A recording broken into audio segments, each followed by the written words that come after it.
Look, okay, I don't hate tattoo culture. I do and I don't. I'm not gonna personally get one until I'm 100, as I've explained in previous episodes. Jordan's messages. Sponsored by NordVPN. Mistakes! The one mistake that wasn't made today was that we decided to push record to record a messages to fix your mistakes. Let's get to the messages. Hey Jordan, I found the woman of my dreams and I'm planning on getting married in a year's time. We have had conversations about what we will do for our wedding bands. I think I'm just gonna stick with the old traditional ring. But in addition, I was also thinking about getting a tattoo on my ring finger.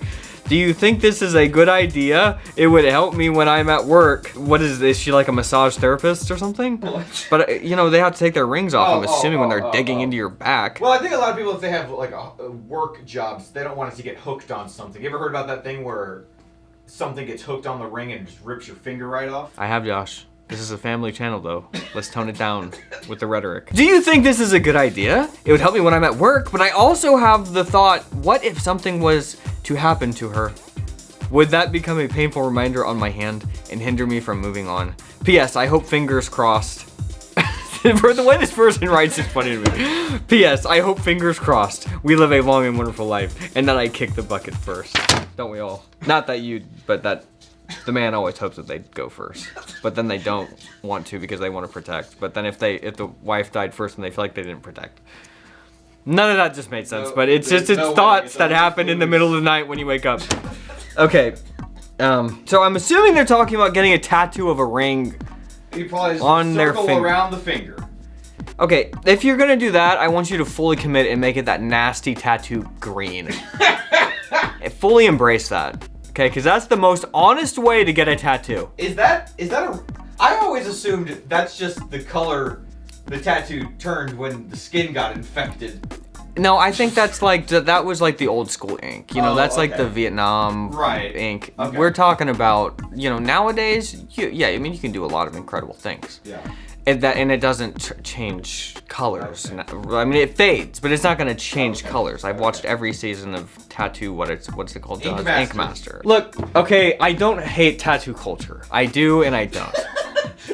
I'm not gonna personally get one until I'm 100, as I've explained in previous episodes. But that's another conversation for another day that I've already had.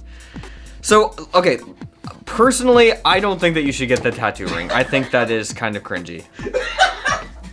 And then if your wife does die before you, it does give you options. You could then, if it mattered that much, you could then get the tattoo. If you realized, I don't want to wear the physical ring, but I will, yes, here you go, because then you get married again, okay? As we all think we're not going to, but then you end up probably getting married again. At that point, get the tattoo ring. Get your new wife's ring, cover it up. But it's like always in the shadow. Oh, it's a memory. So do get the tattoo. Later, if your wife dies, get the tattoo ring. Oh. And then when you get remarried, get your new actual ring, and it's the shadow of the new marriage. Okay. So get the ring immediately after the wife dies. Then if you do get remarried, put the physical ring over the tattoo ring. Memory is always there. That was the plan. So I would suggest doing that. Actually, that's a pretty good idea. Wow. But personally right now, no, do not get a tattoo ring. Please don't get a tattoo ring. I've never heard of that, and I wish I had never heard of that. And I hope that your wife doesn't die. You know, people on the street, I get recognized constantly, you know. Well, like, let's just act like this was 2015. They come up to me, Jordan, what is the messiest way to browse the internet? And every single time I would answer with the same thing. There is nothing messier than advertisers, hackers, governments tracking your every move. If you are not using a VPN, you are nuts. Using a VPN should be a given. Your IP address is basically your digital identity. You need a reputable way to make it anonymous. And that's why you should give yourself the ultimate security online by using NordVPN. I like NordVPN because it protects my anonymity completely online. I'm safer with a single click than you'll ever be, unless you get NordVPN. The internet should be free from online threats, censorship, and surveillance, and NordVPN gives me that peace of mind. One account protects up to 6 devices, and they have dedicated apps for all the major platforms. NordVPN has a lot of great features as well, including something called called Threat Protection Pro, which scans the files you're downloading while using the VPN for malware, frauds, and scams. Something I'm clicking constantly. Plus, you can set your location elsewhere and access lots of streaming libraries, which gives you access to more content.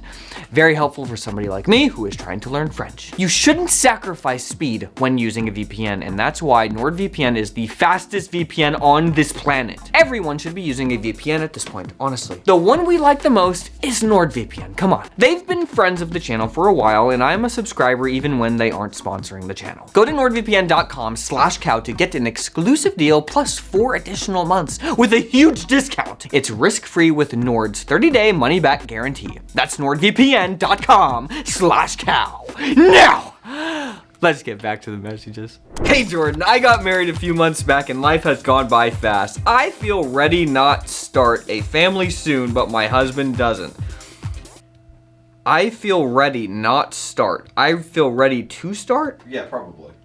That's like the exact opposite of what you meant. Look, I'm kind of against ChatGPT to write personal messages, but this, I take that back. If we start getting ChatGPT messages, I will delete this channel. I feel ready to start a family soon, but my husband doesn't. He wants to wait just because he wants to do his own stuff, like exercising, before he is ready to have a child. We are in our mid-20s. Both have jobs, a house with many bedrooms.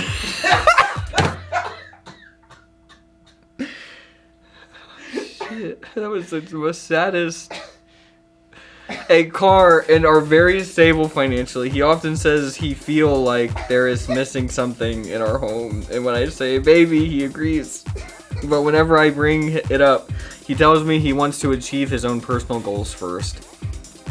He also says he doesn't want me to get pregnant right now because that would be terrible, as he is not ready and doesn't want a baby in the summer.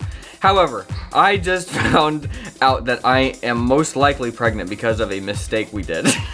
This is fake. This has got to be fake. I am just super scared to tell him because I am afraid he will get really mad and I didn't know what he would do. He probably wouldn't leave. I still fear it. What should I do? Okay. Look, nothing's going to happen. Your husband, okay, you are pregnant. Your husband is scared, not about the pregnancy. He's scared. He is scared of himself. He doesn't know how to handle it. Now, men, I think men like him, okay, he's just making up excuses. He's just saying things. I don't even know. He doesn't even have a reason for anything that he's saying. I'm exercising. Exercise or something, okay? Baby, many rooms with many mansions. I don't think that he knows what he's saying, okay? So, you're most likely pregnant. Just tell him. And I think that he will just kick into gear. I don't think that he's gonna be like, I'm leaving, blah, blah, blah, I'm done because of the baby.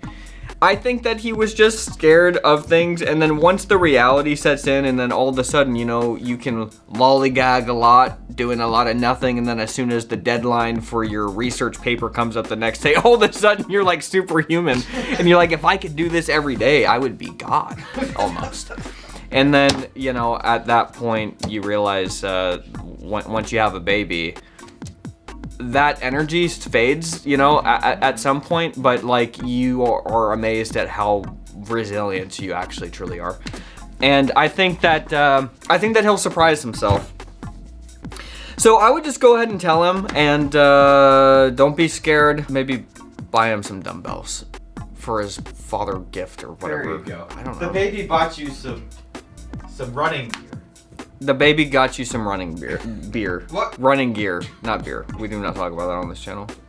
This is not a beer. Family operation. This is a family operation. Okay. Do you ever think about Owen watching this show? No, I've never thought about that until just now. I actually haven't. This is just a thing that I do. And now I'm realizing that when I say birthday beer or whatever, a gift beer, whatever I said, that he's going to watch that at some point, He'll watch every episode.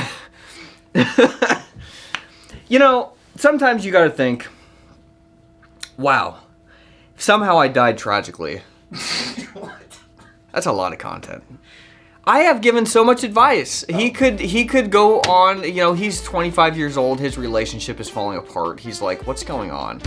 He's like, I gotta, you know, he realizes, wait, Dad had like a show about like answering. First episode he clicks, it's like opening the Bible and closing your eyes and click. He scrolls, he just clicks, and it just happens to be the question that changes his life. Changes his life. Thank you, Dad. Yep. So, you're welcome, son. Guys, that's gonna be the outro. Don't be messy, and leave good messages.